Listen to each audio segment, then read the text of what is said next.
to raise your hand. Who knows Robin Lavitch? Who loves Robin Lavitch? We do. I have the privilege of working with Robin personally because she's my business coach. And she not only helps me with my business, but she also helps me with my practice because she provides to me wonderful advice as to how to help my clients through the divorce process. As you probably know, as a divorce attorney, I deal with a lot of emotional people. And sometimes I am stymied as to how to help someone get unstuck from a certain position that they're in. And Robin has been instrumental in helping me understand where they're coming from and how to better counsel them through the process. So, without further ado, let's give it up for our beloved. Beloved. Sounds like a funeral.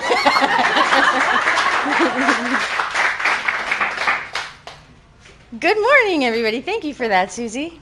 I'm super excited to be able to present today. I have a ton of information, which I tend to do, so I'm going to talk a little fast and then leave a little bit of time at the end for questions and answers. First, what I want to do is actually, that's not moving now. There we go. It would recorded you the whole time, Craig.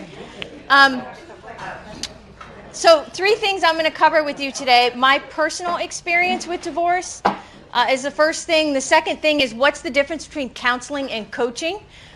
There's a lot of confusion there and there's a slight overlap. And then lastly, what are the top 10 strategies to stay calm in the midst of chaos and manage stress? So y'all ready? Yes. Here's my personal experience. When I was 6, my parents decided to divorce. And this is me at 6. Oh. What? It's a cute picture, isn't it? That kind of sweet, innocent look, gone after the divorce. The divorce lasted from when I was 6 all the way up until I was 12. Back and forth for that entire time. My brother and I were constantly put in the middle between our parents' arguments. We were constantly shuffled to psychologists and other people anytime, and my parents had joint custody. So anytime I went with my mom would say, she'd ask me about my visit, I would describe something, and next thing I knew that ended up in the court hearing, and then my dad was mad. And then the same would happen in the other situation. So I had to learn at a really young age to actually shut my mouth. This fighting continued, obviously, my whole childhood, and it actually ended because my mom kidnapped my brother and I and moved us to Canada, which is where our grandparents were. So it's really interesting. If you ever want to Google us, you'll see that there was a warrant out for my mom. That was interesting. And that's how I ended up in Canada. And then myself, most people don't know this, but I was married and divorced all in the same year at 22. So in total, I went through my mom and dad's divorce, my own personal divorce, and then my dad got remarried, and I went through that divorce a 3rd time. So in terms of my background and my experience, I have a master's degree in human development. My undergrad thesis, actually my master's thesis, was on interparental conflict and the impact on adolescent child behaviors. What I was interested in is, does it matter if the parents divorce, or does it matter that it's conflictual? Because at that time, this was 20 years ago, it was all focused on divorce is really, really bad for the children. But you had to identify, was it the actual divorce or was it the conflict? And sure enough, the studies have now shown that it's more about the conflict. Of course, if you have both, that creates unbelievable challenge. And then I had a vision at that point that if parents were divorcing, that they would have to be focused on the kids and what I would call how not to screw your kids up. And it turned out in Canada there was such a program, and I used to teach that to the parents. It was called the Sandcastles program. It wasn't called How Not to Mess Your Kids Up. But it got them focused on dealing with themselves and understanding the impact. And then when I moved down here, I actually counseled a lot of kids. I counseled juveniles, juvenile delinquents, foster care kids, and runaway kids, a lot that had divorce and family separation in them. And then in my coaching practice, ironically, my first client that I took pro bono was in the midst of a divorce. and she was doing a self-divorce, and she was one of my first clients. And currently I work with all kinds of different businesses and individuals, including those divorcing, as well as helping their kids, because I do teenage coaching. So if they're in the midst of it and they have to deal with their own emotional stuff and make decisions, I'm able to help with that as well. And my topic, I'm in the midst of doing my doctorate in human behavior, and my topic is on resiliency, and that's relevant for what we're going to talk about today, because resiliency is the ability to bounce back from adversity. So my passion and what I've been focused on forever is, if you're dealing with adversity, whether that be divorce or something else, what are the tools that you need to actually come back stronger and be able to overcome some of that adversity? And we all know that when you're dealing with the impact of divorce, there's confusion, there's a lack of focus, exhaustion, isolation, negativity, conflict, and insecurity. It derails your whole sense of identity and your own personal being. And so even though you're going through a divorce, you would think it's just that one area, but it actually impacts everything else because of all of the insecurity and the self-doubt.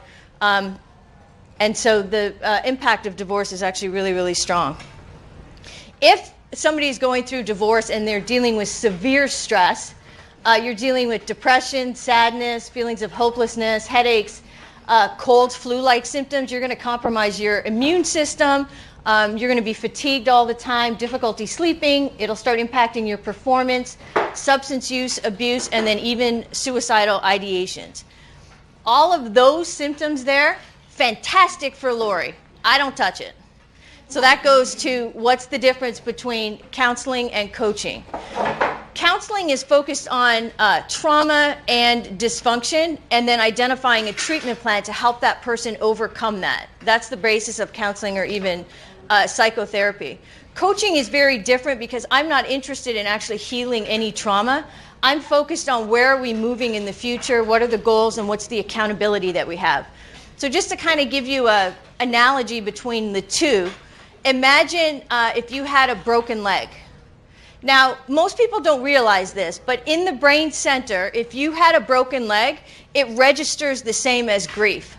Your brain doesn't know the difference between severe emotional trauma and a broken bone. Really? Yeah, same part of the brain. The thing that's really fascinating, though, is if you think about it, if you had a broken leg, you would stay off it and work towards healing it, right? Yeah.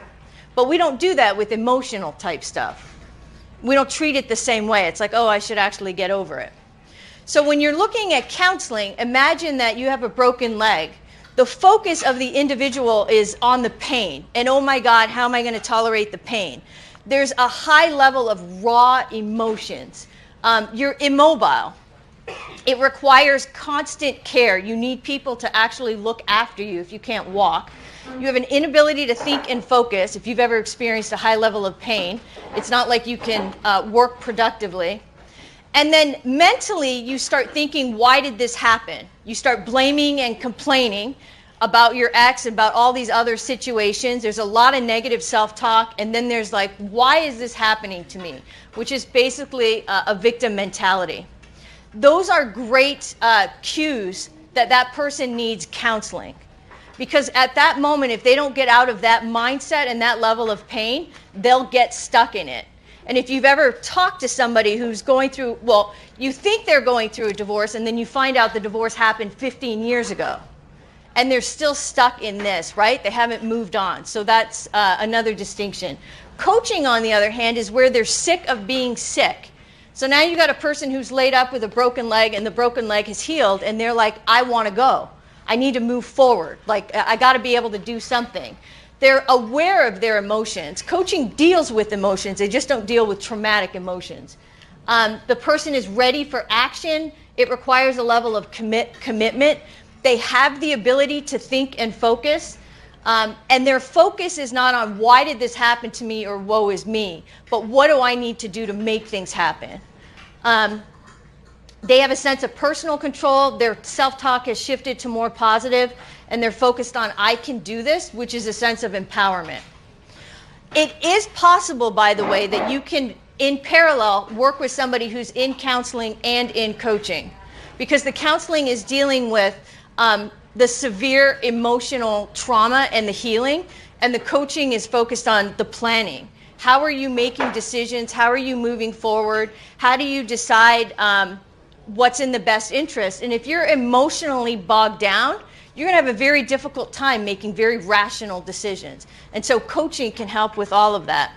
There's a quick acronym that will help you identify the difference between counseling and coaching, and it's called the PI model, or the PIES model. I should have put an S there. Pervasive, meaning if they're having a hard time in many areas of their lives, it's very intense, it's been around for a long time, and there's kind of a disconnect with how they're operating. Those right there is the indicators that it's a perfect referral for counseling.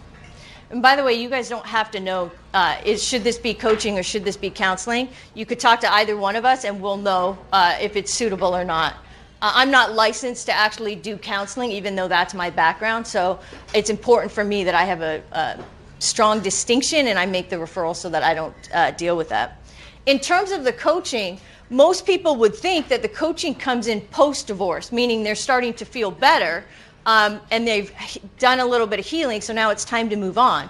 But coaching can actually occur pre-divorce, during divorce, and then post-divorce. These are all of the various topics that I can deal with. If you have a client, if you're a family attorney and you have a potential client come in who's thinking about divorce but hasn't yet made that decision, that's actually a good referral as well. Because that person needs to decide what is their future all about, what is their ideal, and making some of those difficult decisions, coaching can help, and then get them ready if they do decide to go through the divorce process. Helping them align their purpose and values, gain back confidence, problem solving, identify goals, be a sounding board, gain perspective, and then ultimately let go of resentment and blaming. So that's the difference between counseling and coaching. So now, top 10 strategies to actually manage stress. These are tools that I use with my clients that are in the midst of a divorce. I also use this with clients, any type of client. I work with business owners, and these are the exact same skill sets that I teach as well when I'm working with teenagers. So ironically, managing stress does not have a preference for age, sex, gender, or anything. So number one, top strategy, don't believe everything you think. We have what's called a negativity bias. In our brains, we're wired, literally, biologically, to identify threats.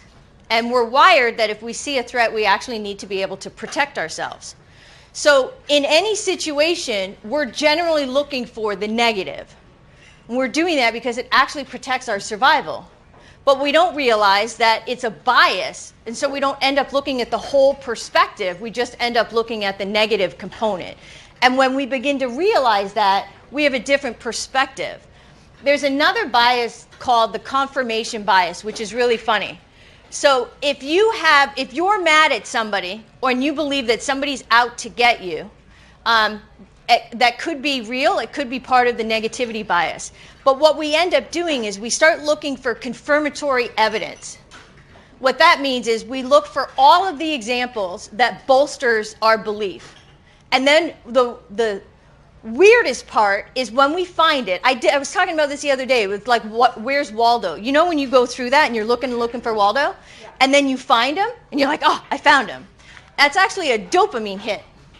And it's a release like, I did it. The same thing happens with the negativity bias and the confirmation bias. So we find that person wronged us, and then we find more evidence for it, and it releases dopamine. And then we wonder why we can't get out of that cycle, but it's actually like we're addicted to it. So the first step is to actually be aware that we need to expand our perspective. The second thing that also has to do with our thoughts is called the automatic negative thoughts, ANT. Process. And so a lot of times when things don't go our way, the ant instantly gets triggered. And we're not aware of it because the ant is actually our automatic negative thoughts are based off of some belief. So let's say somebody's in the midst of a divorce and deep down their belief is, let's say the husband did decide to go with the secretary. And deep down, the wife always believed that she was never pretty. right? If that's an underlying belief, anything that happens thereafter that triggers that ant is going to be intense because the underlying belief is, I'm not pretty enough. Yep. And then that creates a high-level reaction. But we're not aware that that's the automatic negative thought. It's automatic. It's as involuntary as yawning, when somebody else yawns and it gets triggered. The way to combat that is first to identify what the negative thought, detect it, identify what's triggering it, and then challenge it. Challenge it means where you actually take a step back and say, is that accurate? Is the belief I'm having accurate? And then lastly, replace that with a different, more supportive thought. And that's how we can actually overcome the ants. It's really interesting. I did a workshop a couple of weeks ago, and they were talking about this, and we had to work in a group. And each person described a situation that was stressing them out. And the goal of that exercise was for each person to identify the ant. And I went last, and in each person, there was a group of us with 5. They got derailed by the story, and I kept saying, what's the ant? So you think detecting it and then identifying it would be really easy, but it's actually quite difficult because we get wrapped up in what that whole story is. So third strategy is identifying how you feel, which Lori can relate to as well as a psychotherapist. When we look at different emotions, we don't actually realize that they're completely contagious. And believe it or not, people have a very, very difficult time in identifying how they feel. And identifying how they feel is really important because we actually have to label that emotion. In the brain center, and Lori talked a little bit about this, when we get hijacked with the amygdala, we're not aware of what we're thinking or what we're feeling. We might feel like we're out of control, but we can't really make sense. The prefrontal cortex in the front here is our executive functioning. That's our rational brain. That's our ability to make good decisions. And when we're hijacked, we're not making good decisions. I don't care how smart you are, your intelligence is being completely depleted. In order to label your emotion and identify what you're feeling, that actually requires you to utilize your prefrontal cortex. So one of the best strategies to get unhijacked and begin to calm yourself is literally ask, what am I feeling? And so it seems like it's so basic, but labeling it is really important. And it's the easiest one to do, for me anyways. Number 4.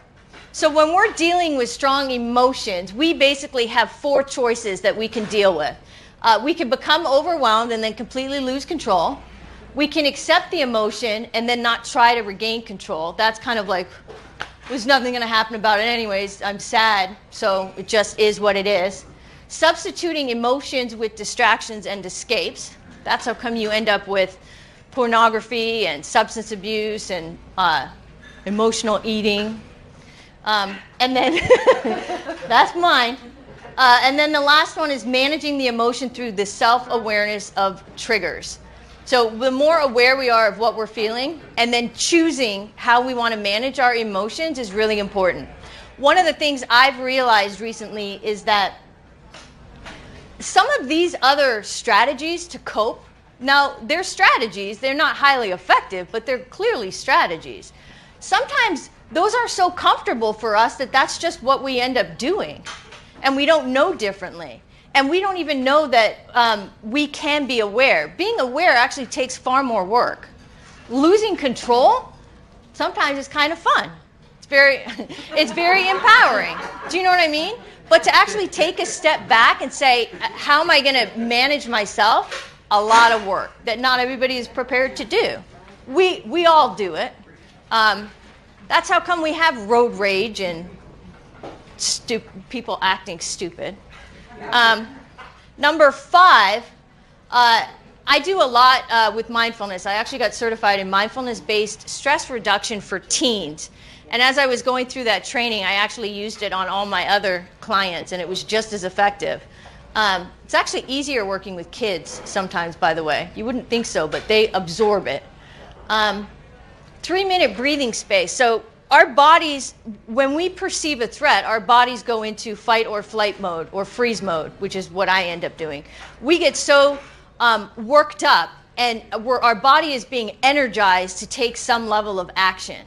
And that's when our mind starts racing, our heart starts racing, we're focused. And that's the opposite of actually relaxing.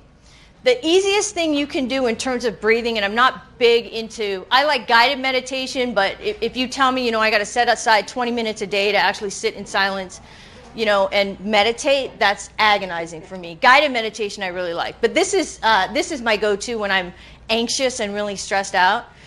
Is when I inhale, as I breathe, I take as big of a breath as I can and I make sure that it hits all the way to my stomach. I hold it, and then I exhale longer than when I inhaled.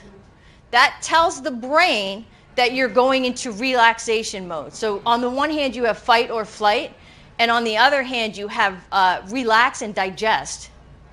And it has to do with the beating of your heart and the whole way your system works. So if you can exhale longer than you inhale, it will calm you instantly. It feels weird. It requires practice. But if you can focus just for a couple of minutes and almost build it up like a muscle, you can calm yourself down pretty quickly. Number 6, create a positivity list. Couple questions you can ask yourself. How can you experience more positive emotions? It's kind of interesting that there seems to be far more labels for negative emotions than there are positive. And when I ask people what they're feeling, if they're angry or they're frustrated or they're sad, that kind of seems easier to identify than some of the positive emotions. In thinking about, like, what does happy actually feel like? Where do you feel it in your body? Where does joy actually occur? So you want to identify when you're feeling those, and then what are the experiences that are triggering those so that you can do more of that. And what activities create positivity. I spend far too much time on creating slides than I really should, as I absolutely love it. And I realized last night, and I do it at nighttime. And does anybody know what the term flow means? I know you know it, Nathaniel.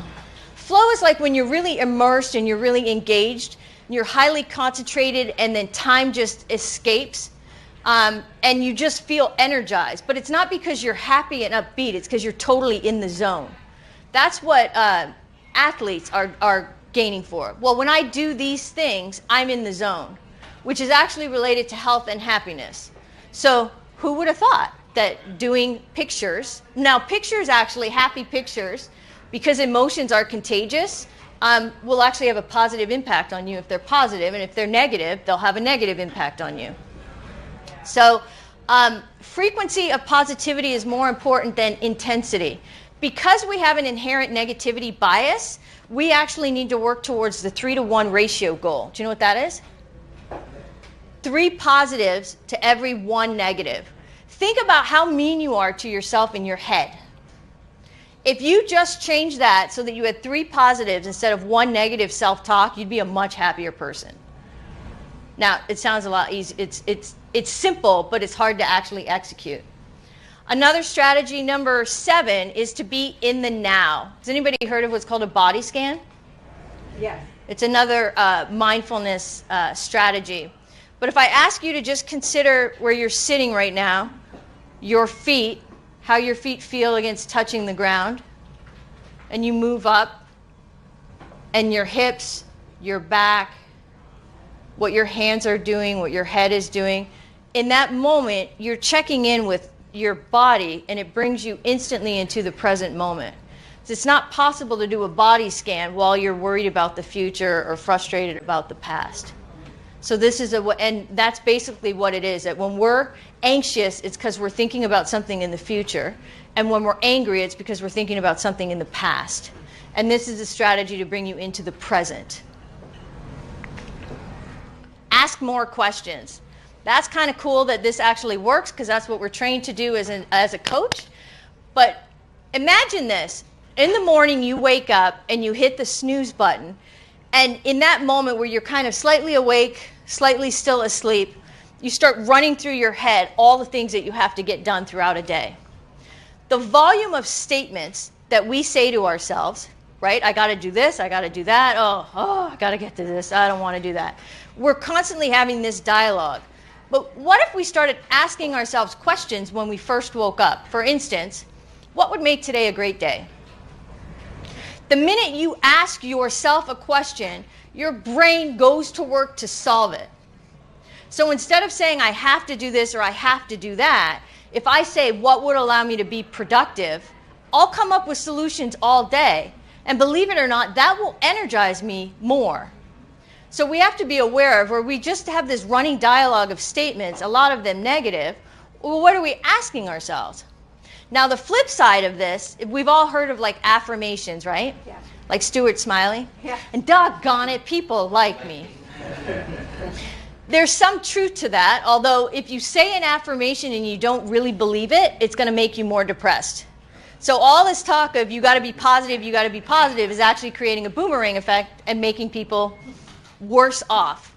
So you can't just say something and then not believe it. You want to come up with an affirmation that you do believe. And one of the ways to do that is what's called, I just recently heard about this, it's called the affirmation. So if somebody says, you're pretty, and you don't really believe that, and somebody says that, then you're like, you just don't receive the compliment. You're like, I don't get it. But if I actually ask myself, what makes me pretty? I'll search for all kinds of answers. And instead of having a statement of an affirmation, I'm asking myself to give myself confirming evidence of something positive. Don't do that if it's negative, because that'll take you down a bunny hole. Yeah. So if somebody gives you a compliment and you don't believe it, start looking for some evidence. And so you could say, why, right? What makes me that way? Huh? Fish for more. Yeah. Well, and the thing is, I don't know if you've ever seen this, but if somebody gives you a compliment and you don't really believe it, you'll actually dismiss it. And it's disrespectful to the person giving the compliment. It's not intended to be that way, but you're just not able to receive it. So, and there's nothing better than giving someone a compliment and them actually receiving it and them lighting up versus, oh yeah, you know? So receiving it is a whole other thing. Number 9. We're wired to connect with people. It releases oxytocin, which is called the cuddle hormone, or the hormone that's released after you have sex. So when you connect, yes, that's a good, everybody loves that. It's not hormone, it's chemical. But we actually release that chemical when we're talking with people and we connect with them and there's a sense of trust. That same chemical is actually released. And one of the ways, if you're pissed off, to actually release that is to volunteer or do something selfless. If you really think about it, when you're pissed off is when you're most selfish, because you're completely self-absorbed with what you're going through, and the likelihood that you're going to extend support to somebody else is greatly diminished. And if you can get yourself to think about somebody else, it'll get you out of the negative state. The other one is actually to show compassion and empathy. That's wired also to release all those good chemicals of dopamine and serotonin. It's not possible to look at that and it not make you feel good. And I bring that in there because we don't realize that we're wired to pick up on other people's feelings. And so when somebody is in a bad place and they're bitching constantly about their ex, I call that splat. They're putting all that negativity on other people because they don't realize that if you look at a happy baby, it makes you happy. If you smile, we have what are called mirror neurons. We will smile. We're wired to be able to connect with people so that we absorb part of that energy. We're just totally unaware of it. But that's why sometimes when we meet people, we get a good vibe or we get a good energy. The last one, which is my favorite, is count your blessings, which is all about having gratitude. I've done a lot of research in the last 6 months on neuroscience, obviously, because this is what I keep talking about. And there was one book that I decided to implement this new habit. They talked about altering your brain and some of the strategies on how to increase happiness. And of all the studies they do to increase happiness, one of the things that they had participants do is before they went to bed, just as they're falling asleep, because that's when you can easily tap into your subconscious, is when you're kind of half asleep, half awake. Identify 3 things that you're most grateful for. And from the beginning of the year in January, I started this. I do it every night. And it's amazing because your sleep changes, your quality of sleep changes, and you're unaware of it, but in the morning you wake up in a better mood because you're focused on what are you grateful for. And it's just 3 things. It doesn't take any additional time, but it allows you to focus your thoughts before you go to bed. It's a great strategy if you find yourself ruminating and thinking about something over and over and over, is to actually focus on what are you most grateful for.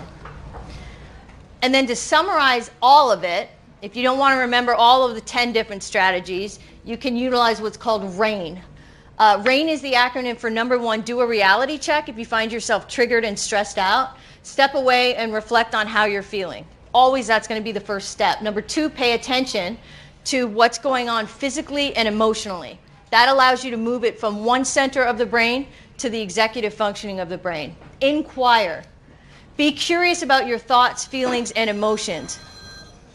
A lot of times we're so focused on what the other person did, or we're in so much fear about how something is going to be, that we haven't actually spent time going, why?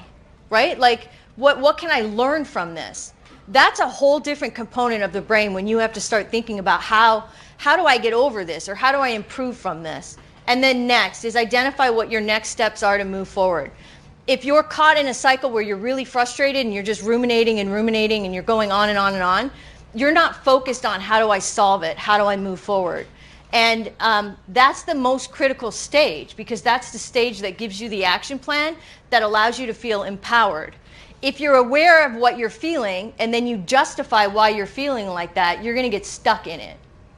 And we've all felt like that. Oh, you know what else is really interesting? So when you get stressed out, it releases cortisol. And I just found this out, that the cortisol remains at a higher level in your body for 24 hours. So what happens is sometimes you're like, okay, I'm good, I'm calm. And then the slightest thing will like trigger it again. So you got to, if you release oxytocin, and you can do that any number of ways, that will actually minimize some of the cortisol. But you have to take active steps in order to actually release that.